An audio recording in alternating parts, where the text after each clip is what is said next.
Сангийн сайд баяр цогц асуултанд хариулж байхдаа нэг ийм зүйл ярьж сэтгүүлчдийн анхаарлыг төр сарниулаад авсан юм а. Алтны шороо ордгүйгээр Монгол улс өөрөө авч бүрэн болцоод. Тэгээд технологи талаас та нар энийг сонсохгүй илүү сонирхолтой юм шиг. Маань хаацсан шүү дээ. Сайн газар бол хаацсан байхгүй. Сайн газар бол хаацсан шүү дээ. Үгүй сайн газрын зүгээс бол хаачихсан. Та нар эднэрийг аваад чинь сонирхолтой юм шиг. Сайдын заасан чигт иргэн харуул нэг ийм дүр зураг өгсөн юм а.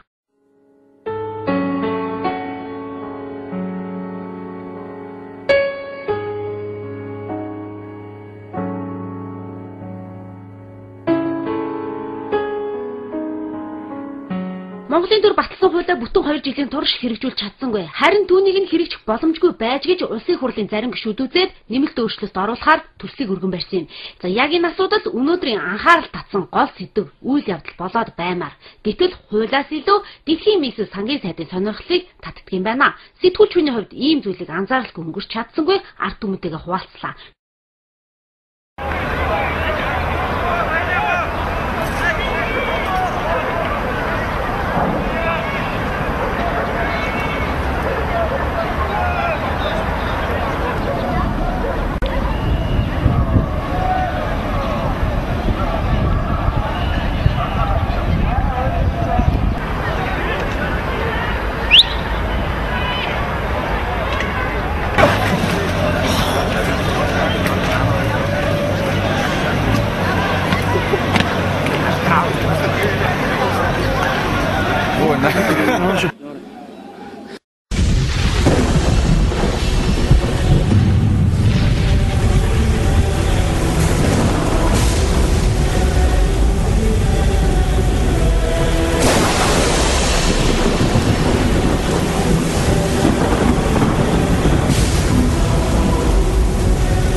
Одоо миний би 24 настай. Тэгээд 2008 оноос хойш сүрье гэдэг өвчнөр өвдөжсэн. Яг сүрье гэхэр нэг яагаад ч сэтгэл юусаа аимшигтай санагдаад тэгээд өдөөний сүрч чадахгүй тийм үү. Нас хүүс зэрэг зэндээ арьс өнгөөр нь ялгаж үзэхгүй зүйл бол өвчин байдаг юм а. За тийм ч учраас сүрээгээр өвчлөгсдийн дунд өндөр албан тушаалтангууд дээд боловсролтонгууд замун нийгмийн доод ангилагддаг ажил болсон тэгээр өвчлөгчдөд хамаарж байна. Сайн бацгаана үзэгчдээ. Сэдв нэвтрүүлэг шинэ дугаараа сүрээ гэсэн сэдвээр эхлүүлж байна. За би яг одоо өөрөө сүрээгийн голомтод халуун цэг дээр нь байна. Мэдээж өвчин хилж ирдэггүй хийсч ирдэг. Хинэж гисэн сүрээ тусчихна гэж бодоогүй л явсан баг. Харин сүрээ бол эдгэрдэг өвчин. Гэхдээ нас оролтын тоо, өвчлөгсдийн тоо буурахгүй байгаа нь харамсалтай. Мэдээж энэ өвчнийг бүрэн эдгэрүүлэхийн тулд цаг хугацаа хэрэгтэй. Мөн өвчтнүүдийн өөрийнх нь асар их төвчээр шаардлагатай юм а. Ингээд миний өндөх дараах асуудлуудад анхаарлаа хандуулна.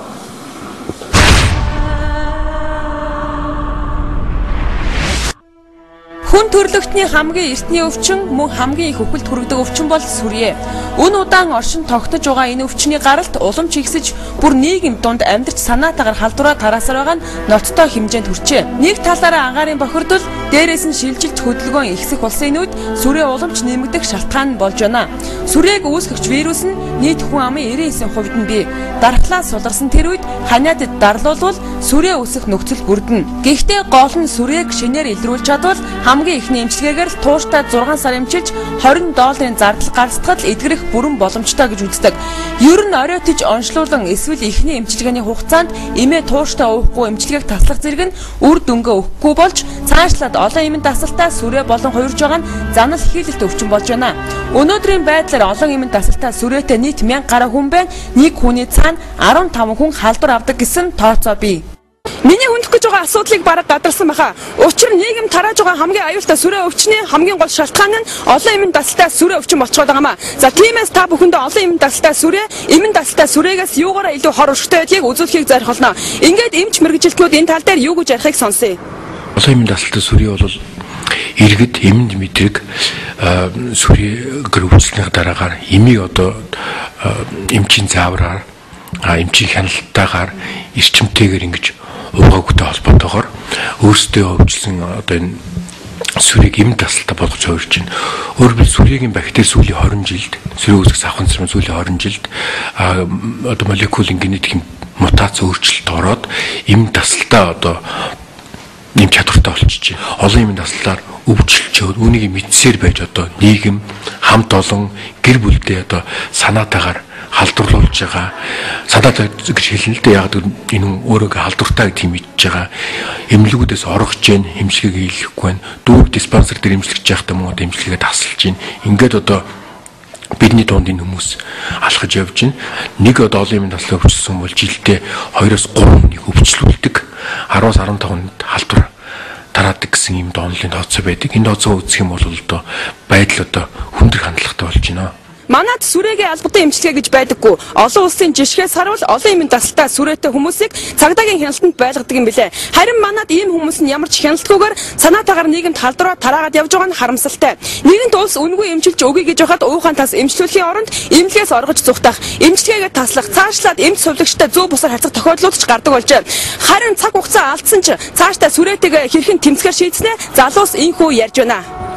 Яг миний бодож исэн төлөвлөж исэн одоо яг ажиллаа хийгээд дундаа явж исэн тэгээд маш олон төлөвлөгөө зөвхөн манай Монголд шиг одоо гадаад ажиллах үүтэй байсан. Тэгээд харцсан боловч энэ бүхнийг хаян ихээр надад яг маш хэцүү хүнд иглээ санагдажсэн боловч нэгэнт би одоо энэ өвчнийг одоо туссан юм чинь одоо ингээ эмээ сайн уугаад дэглэмээ сайн барах юм бол одоо эдгэрдэг өвчин учраас би одоо энэ бүхэнтэй нэгдүгээр өөрөө дийлж даван туулж гарах хэрэгтэй байна гэдгийг бүлээн зөвшөөрөх хэрэгтэй болсон. Тэгээд тэр бүхнийг одоогоор би хэдээр хайсан юм шиг болооч нөгөө талаасаа бас би амьдралын ухаан зөв одоо амьдрах дэглэм гэж юу байдгийг хүн яг зөв ажиллаа амралтаа хоолундаа хүн сайн зохицуулж амьдрах хэрэгтэй маа гэдгийг бас нэг талаас ухаарсан л та. Наалах нь гадагшаа дотгошоо явахад тэгэл одоо имчилгээндээ баригдах жишээний тэгээд хөдөө орнуудад явж тийм чөлөөтэй амарч болохгүй. Тэгээ имээ байнга тогтмол хэрэгжилж байгаа болохоор ерөөсөө бүх юм боогдмол болчдөг. Тэгээ гадагшаа ингээд олон им одоо энэ химийг ууж байгаа тохиолдолд гадагшаа харахаа ухаан алдаж байгаа магадлал их байдаг. Тэгээ татаад явна насын эцлэг тийм магадлал айгүй өндөр байдаг болохоор ер нь их л зүйлээс ер нь тийм хоригддیں۔ Да. Тийм болохоор залуучуудад одоо ер нь нийт монголчууд тандаа хэлгээд те юу ариг тамхинаас холхон байгаараа тийм тэгээ бас амралт чөлөө цагаа тийм зөв зохистой өнгөрүүлж явах хэрэгтэй. Бүхнийг тааруулжлах хэрэгтэй л гэж хэлээ. Олон эмийн тасалтай сүрээ тэгчин гэр бүлийнхэнтэй халдааж бүгд хорвоог орхисон 10-аад гэр бүл бий. Гэтэл олон эмийн тасалтай сүрээ ийхүү хүүс тэмтэрсээр байхад эмчлүүлэгчдийн хариуцлага ухамсар муу байгаатай ч холбоотой. Яг миний хувьд л яг 9 оны 12 сард ханиагаад хахаар нэрнтгийн зураг авахулж утсан чинь эрдэнтгийн эмч энэ юу сүрээж магадгүй гэж хэлсэн боловч өөр эмчид бас давхар үзүүлэхэд энэ ханиатай наатгаа ханаа гэд тэгээд жоохон оншийн хувьд зөрүүтэй байсан эмчнэр тэгээд би яг сүрээ гэхэр нэг яагаад ч сэтгэл юусоо нэг аимшигтай санагдал тэрийг хүлээн зөвшөөрч чадахгүй ч юм те тэр нь бол одоо бодож байгаа буруу байсан юм билээ. Тэгээд дөнгөж анх хэлж явах үед нь анх сүрээ ингээ зөв ингээ онцлоод тэгээ ихэн шатны эмчилгээгээр явцсан байсан бол миний хувьд бол цаг хугацааны хувьд одоо би махтай ч гэсэн арай хөнгөн байх байсан юм шиг лээ. Тэгээд тийм болохоор эртнээс сүрийг онцлуулад баг багаар дээр нь эхний одоо игнэний эмчилгээгээр хамруулсан зүг байсан юм байна гэж бодож байна. Одоо миний би 24 настай. Тэгээд 2008 оноос хойш сүрээ гэдэг өвчнөр өвдөж эхэлсэн байна. Анх ерөнхийдөө эмээ хэрэгжилж эхлэе 2008 онд эхний шатаар эмээ хэрэгжилж эхлээд тэгээд 6 сарын дараа эдгэрсэн гэсэн онш гарсан. Тэгээд төрөөжлийн 12 сараас дахин сэтрээд тэгээд 2 дугаар шатаар эмчилгээгдэж явж байгаа. Тэгээд цэрний төрхөц олон юм тасалтай гэж гараад тэгээд биш гарч ирсэн. Анх эдгэрсэн гэсэн онш авсан байж тээ. Тэгэхээр дахсан байж тээ. Ер нь яагаад ямар учраас сүрээ дахт юм болоо? Ер нь тухайн хүний биеийн онцлог тэгээд дархлаа буурах тэгээд ажлын хийх ачаал буруу хэрэглээ хоолонд зохицуулалт амралт бүх юма зохицуулж явахгүйгээс л хитэх ядарснаас биеийн дархлаа буурснаас л ер нь сэтэрхий аял бас нөрлөн л дээ. Одоогоор олон эмийн дасалтай сүрээгээр өвчлөгсдөөс 250 хүн нас барсан гэсэн тоо баримт байна. Энэ оны 9 сарын байдлаар гэхэд улсын хэмжээнд 3306 сүрээгийн шин тохиолдол бүртгэгдсэн байна. Үүнээс хүүхдийн сүрээгийн 190 тохиолдол бүртгэгдсэн нь сүрээгийн шин тохиолдлын 10.7%-ийг эзэлж байна. Насаар нь авч үзвэл 16-аас 44 насныхан 70%-ийг эзэлж байгаа бол эрэгтэйчүүд 55%, эмэгтэйчүүд 45%-ийг эзлээд байна. Өнөөдрийн байдлаар халдвар төвчин судлалын үндэсний төвийн олон эмийн дасалтай сүрээгийн тасагт 62 хүн эмчлүүлж байна. Эдгээр хүн тус бүрдэх глобал сангийн тусламжтайгаар $6,000 эмчилгээ хийлгдэг. Сүрээ нь заавал архичин тамхичин хүнд хамаатай биш, тэрээр нийгмийн бүхэл давхаргын хүмүүст хүрч очсоор байна.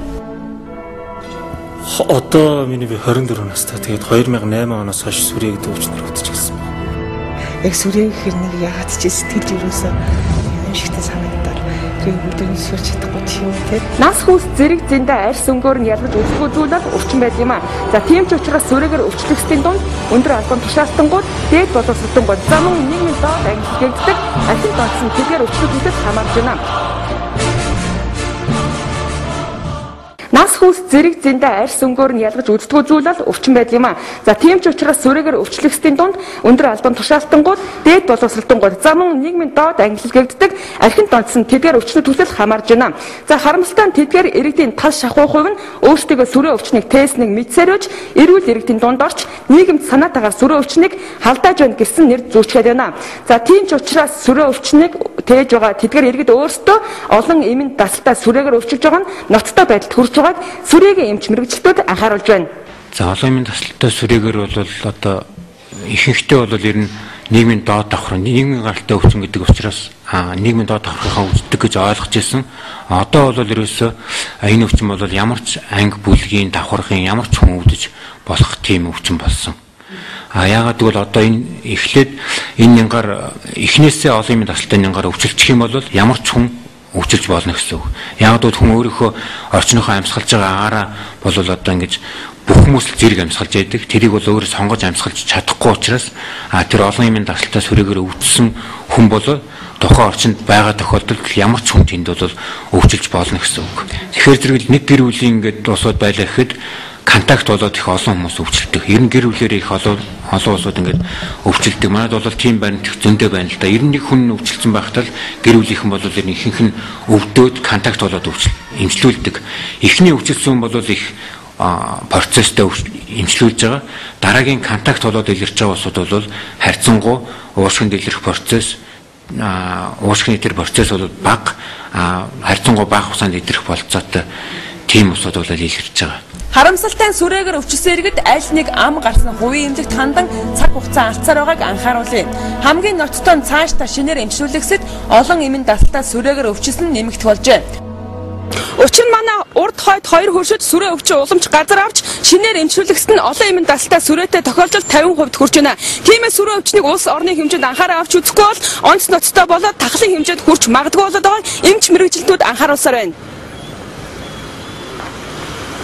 Сүрээгээр өвчлөх магадлалтай иргэдийн тоонд оюутан, дунд сургуулийн сурагчид, таксины жолооч, арх удаг хүмүүсгээд агааргүй орчинд үл таних хүнтэй удаан харьцдаг хүмүүс орно.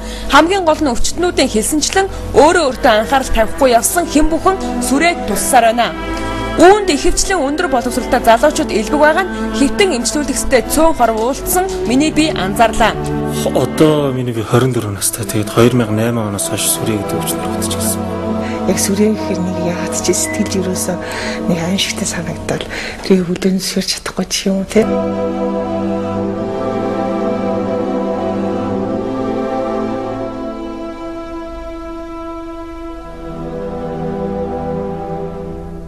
Гэвч тэд найз нөхөд гэр бүл зорьсон зорилгоосоо хүндэрч дөрвөн ханны дунд урт удаан хугацаанд амьдарсаар.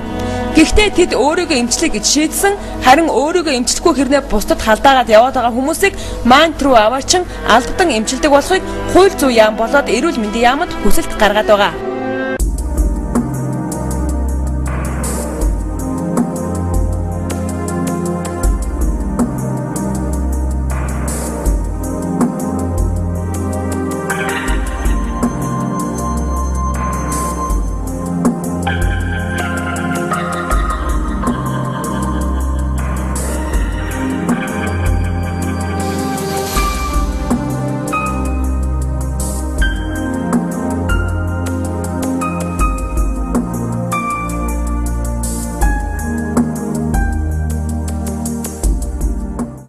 Уг нь эрүүл мэндийн хуулийн 43 дугаар зөвлөлд зааснаар нийгэмд аюул учруулж болзошгүй өвчтөе хүмүүсийг захиргааны журмаар албатай эмчилгээ тухай асуудлыг зохицуулсан байдаг. За тиймээс жилдээ 4500 хүн сүрээгээр өвчилж байгаа энэ тог бууруулахын тулд албатай эмчилгээ ганц арга зам байна. За хэрэв олон эмэн дасалтай сүрээтэй хүн олон нийтийн газар өөрийгөө тусгаарлаагүйгээс болж ханиалга бол сүрээгийн вирус 6 цаг амьдардаг гэдгийг сануулъя. Эцэст нь та ажилтай байна гэх нэрээр өөрийгөө битгий мартаарай. За сэдв нэвтрүүлэг энд хүрээд өндөрлөж байна. Бид өчигдөр өнөөдөр маргааш сэдвийг хөндөх болно. Эх 7 өнөөх шинэ сэдвтэй уулзъя. Баяртай.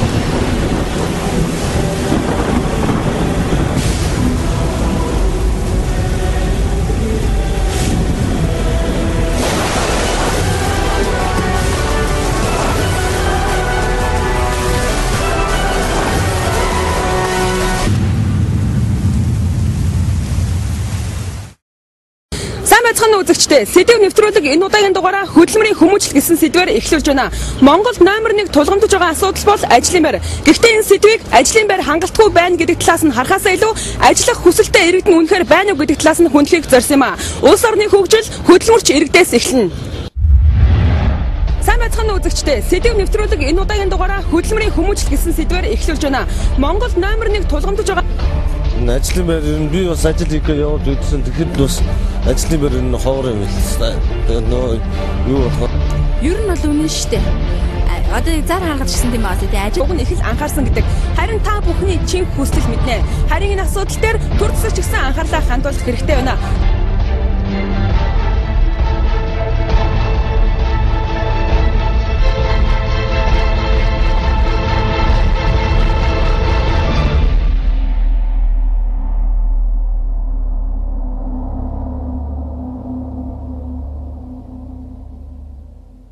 Манай улсын нийт хүн амын 99% бичиг үсэг тайлагдсан. Үүний талаас илүү хувь нь ихтэй сургууль төгсөж дипломтон болсон. Гэсэн ч тэдэнд ажлын байр хомс байна гэх юм. Энэ ч нэг талаараа мэрэгшээгүй мэрэгжил эзэмшсэн залуучууд олон байгаатай ч холбоотой. Гэхдээ тэдэнд ажил хөдөлмөр эрхлэх бүрэн болцоо бий. Харин гагцхүү хөдөлмөрийн хүмүүжил төлөвшил дутагдаад байна гэдгийг энэ удаагийн сэдв бүр ихээр нь хүнднэ.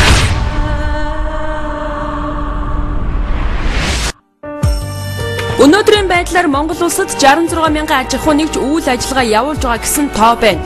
Үүнээс 40 гаруй мянган аж ахуй нэгж идэвхтэй үйл ажиллагаа явуулж байна.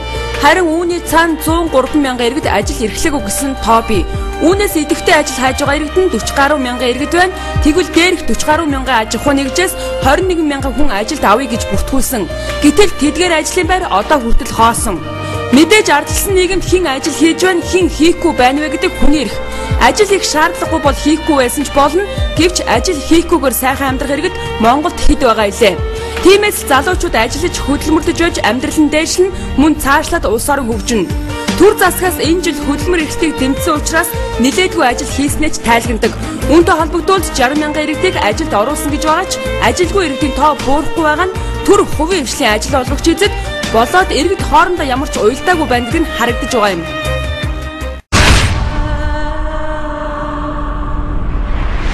Иргэд маань бол ямар одоо асуудал байна нөхөр зөв манай ажил иргэд маань бол яг үнэ хэрэг дээр ингээд ажилд оруулаад ажил хийхээр бол бас тийм ажил хийх сэтгэл зүйн бэлтгэл алга.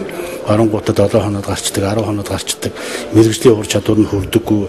Тэгээд одоо ерөөсөө нэг багаараа ажиллаж чаддаггүй, хүнтэй зөв харьцдаг ингээд олон төрлийн асуудал ерөөсөө ороод гардаг ийм хөдөлгөөнд байна. Нөгөө талд нь бол ажил олгогч эзний хувьд ч гэсэн маш их тийм буруу байгаа гэдэг бол бид гişүүдтэй хандаж ярьж байгаа. Та нарт хүн ажилд аваад бүр Монгол хүнийг өөрийнхөө ажилчин болгож авахаар аваачтай. Битгий туршаа за яг надад ажиллаад ирсэн бол нэг 140 мянгаар салинжуулчих гэж хандаачтай. Энэ хүнээ аваад сургаад дэмжиж одоо бүр өөрийн үндэстэн болгож ажиллуулдаг. Одоо тим юм руу ороочтой гэдээ бид гишүүдрөө хандаж хэлж байгаа. Нөгөө талаас нь бол одоо төрийг бол бас хэлж байгаа. Ерөөсөө энэ ажилгүй байгаа хүн ажил хайж байгаа эзэн энэ төр хооронд нь холбоочтой. Энэ мэдээллийн сүлжээ бий болгож холбож өгөөч. Хөдөлмөрийн биржээ зохисоор нь ажиллуулаач. Энийгээ бол одоо өнөөдөр дүүргийн төв дээр, аймгийн төв дээр биш, Суманд, Хороонд одоо бүр Улаанбаатарт бол хэсэг дээр авч хүргэж тэр хэсэгт ажилгүй сууж байгаа бүхэн зөвөн чинь өглөө босч ирээд би мужийн одоо мужийн ажлын нэг хардаг болгооч гэдэг. Яг ийм ажлыг хий гэдгийг ерөнхий сайд бол үүргөөд одоо хийх гээд оролдоод бид нар бол хүч хүрэхгүй байна. Уг нь ихтэй сургууль төгсөж ямар нэг мэрэгжил эзэмшсэн гэх иргэд үе олноороо ажилгүй байгаа жишээ олон. Нэгэнт дээд боловсралтай болчихлоо гэж итгэсэн зарим нь ажил голох арга ухаанд суралцж эхэлнэ. Ажлыг англин ялгарлан гадуурхаж эхлвэл ажил бүрч олдохгүй гэдэг Ахмадын үгийг одоо санах хэрэгтэй. Эс тэгвэл нэг л өдөр өндөр цалинтай ажилд орчих юм шиг сандаг үзэгдэл гарч эхэлжээ. Нэг үгээр юмыг багаас нь эхлэх сэтгэл зүйн бэлтгэл болоод хөдөлмөрийн хүмүүжил гэдэг зүйл манай улсад огт байхгүй гэсэн. Жишээлбэл эрэлт хэрэгцээтэй мэрэгчлээс илүү бүтээн байгуулалтын ажилд ажиллах хүчин дутмаг байгаа нь судалгаагаар харагддаг. Гэвч бид өндөр ур чадвартай мэрэгчлээ боловсон хүчин эсвэл ажиллах хүчний оронтойг гадаадын иргэдэд алдаж байгааг харж байна.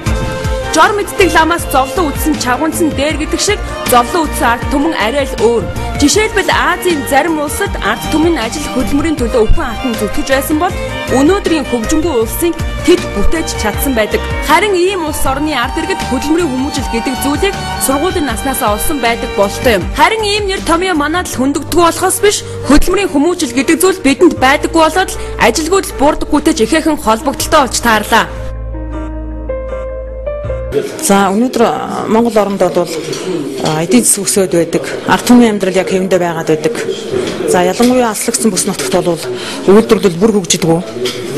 Ийм байдлаар одоо тэнд очиж байгаа сургууль төгсөж очиж байгаа залуучууд ажилгүй байдлаар одоо өнгөрөх одоо ямар нэгэн байдлаар тэнд одоо мэрэгжлээсээ одоо холдох тийм ээ. Ийм байдал бол одоо үнэхээр төгөөмөл байгаа. За энэ цаад учрыг ингээд одоо судлаад үзэхээр хамгийн нэгдүгürt бол бид бол ер нь хөдөлмөрийн хүмүүжил, хөдөлмөрийн төлөвшил гэдэг ийм одоо нийгэмд бол одоо энэ тогтолцоо ерөөс байхгүй болсон байна. Хөдөлмөрийн хүмүүжлийг одоо бүр сургуулийн наснаас олгож эхлэх ёстой бид нар. Ер нь хөдөлмөрийн үр дүнд хүн бий болсон. Хөдөлмөр хийснээр хүн одоо амьдрах ёстой гэдэг ийм сэтгхүү бол өнөөдөр бүр одоо сургуулийн наснаас эхэлж төлөвшүүлэх шаардлагатай байна. Яагаад вэ? Залуучуудад өнөөдөр хөдөлмөр хийх хүсэл алга байна. Яагаад хөдөлмөр хийх хүсэл алга байна гэдгийг би энийг бас төр засах. Ялангуяа одоо энэ төр засгийг удирдах байгаа удирдах ажилтнууд, за дунд доод чатанд ажиллаж байгаа ажил олгогч эзэдтэй бас холбож ярихыг хүсэж байгаа юм. Хөдөлмөрийн хүмүүжил гэдэг нь товчхондоо ажил хийх сэтгэл зүйн өндөр бэлтгэлтэй, багаар ажиллах чадвартай, өөрийгөө хамт олондоо зөв ойлгуулж, таниулж чаддаг, удирдлагатайгаа зөв харьцдаг, үг даадаг, үг сонсдог, хэл ярианы баялагтай, мөн хөдөлмөрлөх үн цэн болоод хөдөлмөрийн хүнс гэдгийг ойлгож ухаарсан байх ёстойг хэлээд байгаа. Бид өдөр тутамдаа ажилд авна гэсэн зартаа нилээдгүй таарлдаг. Ийм зар телевиз, сонин, эфемер ядаагаар ч олон зарлагддаг. Харин ажлын байр байхгүй байна гэсэн нь энэ бүгдээс харахад зүгээр шалтгаан болж хуурчж магадгүй болоод байна. Харин энэ тал дээр залуучууд юу гэж хариулахыг хамтдаа сонсъё.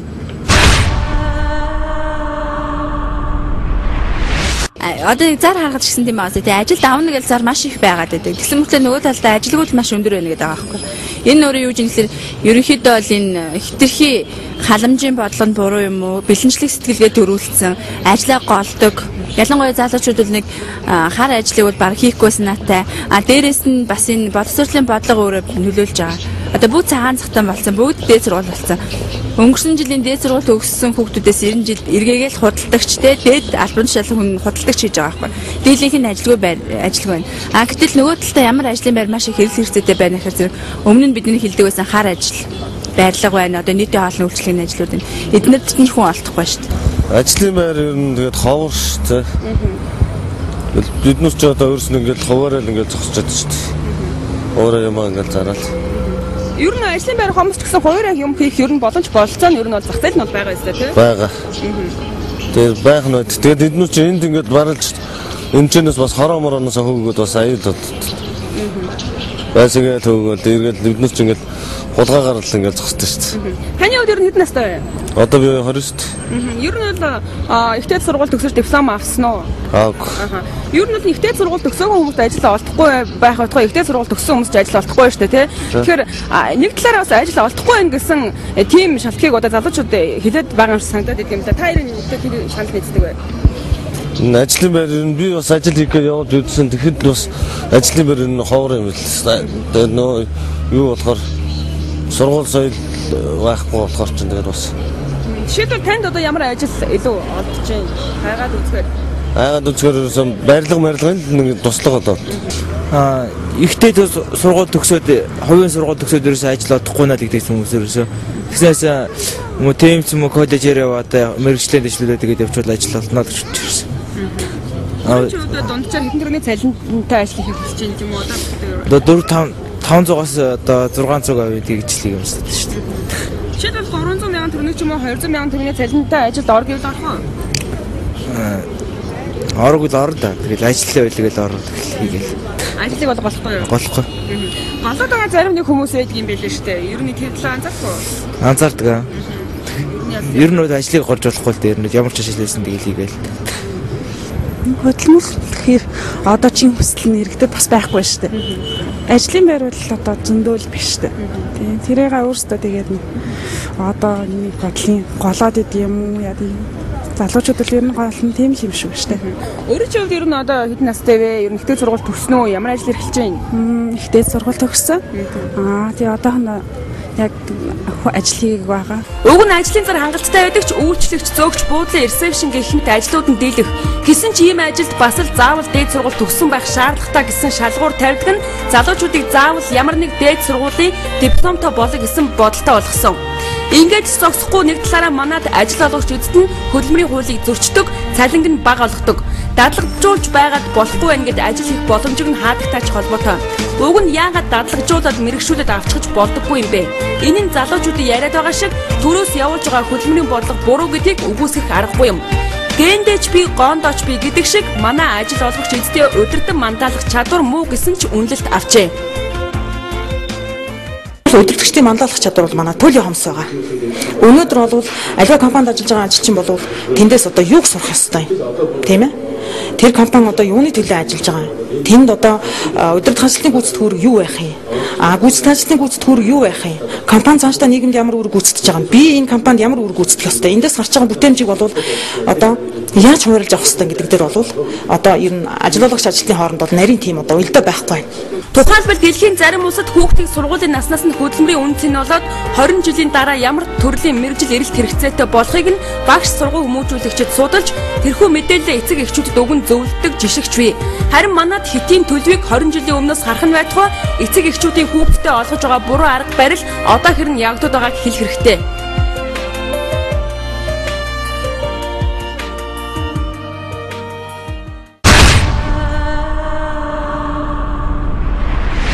Ажлын байр байхгүй тэгэл ажиллуулах ихсэд байгаа шүү дээ. Ерөөс нь ажиллагаас бол зөндөө энэ талтай байгаа. Тэгэл энэ өдөө чинь төв мөгч байхгүй шүү дээ. Энд дээр үрч одоо. Тэгээ яварсан дээр тэгэл нүүж ирээд нэг тогч байхгүй тэгээ энэ газар чинь тэгээд. Таны хувьд ер нь ихтэй сургууль төгссөн үү? Ер нь бол ямар ажил эрхэлж байна? Эрхлээгүй бол ажил хайж үзсэн үү? Хайж үзсэн. Одоохондоо бол нэг бол ажилтгүй байна л да. Одоохондоо бол. Ер нь бол хайгаад үзэл олдох юм шиг байна уу? Хэр боломжтой мэн ажиллавал ер нь цалин мөнгө эсвэл үнэхээр бас бага байна уу? Цалин мөнгө нь ер нь тэгэл хаан жишээ нэг ажил хийхээр ер нь тэгэл бага юм нэ цалин мөнгө нь. Үнэхээр бага юм бэл тэгэл. Би одоо багш хүндэлтэй. Тэгээ миний бодол бол ажлын байр нь байхгүй чи ажлын байр байгаад ажилчид байхгүй нь байхгүй шүү дээ. Ажлын байр бол хэрэгтэй байгаа хгүй. Ажлын байргүй л болоод залуучууд хийсэлгүүцэж байна. Хийх юм олж чадчих ш. Тэрнээс сайхан чадaltaй залуучууд байна. Анх би энэ 21 мянга өгч эхэлсэн шүү дээ, тий. Тэгэхэд миний хувийн бодол бол 21 мянган төгрөгийг сар болгон хүмүүст ингэж өгснөөс сая 500 ч хэд өгснөөс нэг том захлагаа станц ч юм уу нэг том ажлын байр байсан бол маш их олон сайхан байх байлаа гэж бас нэг санаагаа хэлэхэд хятадаас зөндөө барилгын ажилд орж ирсэн. Манайх энэ жил өөрөө барилга бариулсан гэхдээ тэгэхэд Монголын залуучууд маш сайн чадaltaй барилга барьсан залуу зөндөө шүү дээ.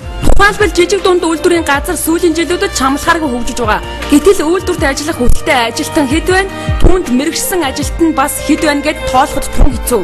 Тиймээс залуучууд зангай зүүж төрийн албанд ажиллах сонирхол давмгаалаад байгаагаас улс орны бүтээн байгуулалтанд гар бие оролцох ажилчид ховор болцоход байна гэхэд хэлсэхгүй. Сүүлийн үеийн жишээгээр эд ажлын амтыг мэдэрч ажиллах насан дээр яваа залуучууд оффист суух сонирхолтой болсон. Залуу үеийн өнгөрөөсөн нэг нь голдгүй хий гэхээр ажил олгогчдын сонирхолд нийцэхгүй гаж тогтолцоо бий болчиход байгаагаас ажилгүйдийн тоо буурахгүй байна гэж дүгнэхээс өөр аргагүй юм.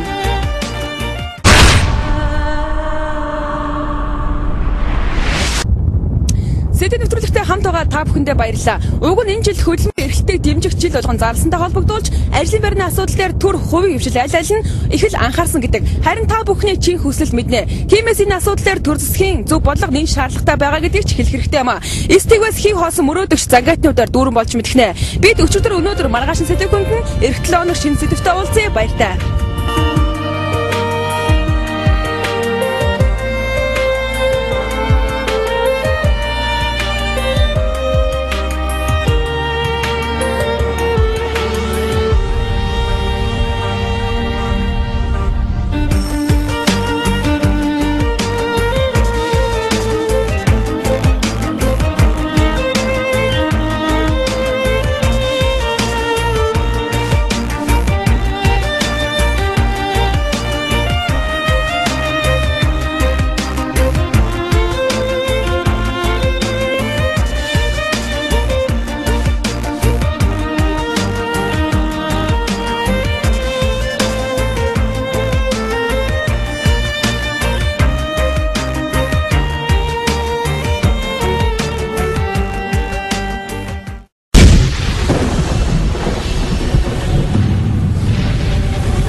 I've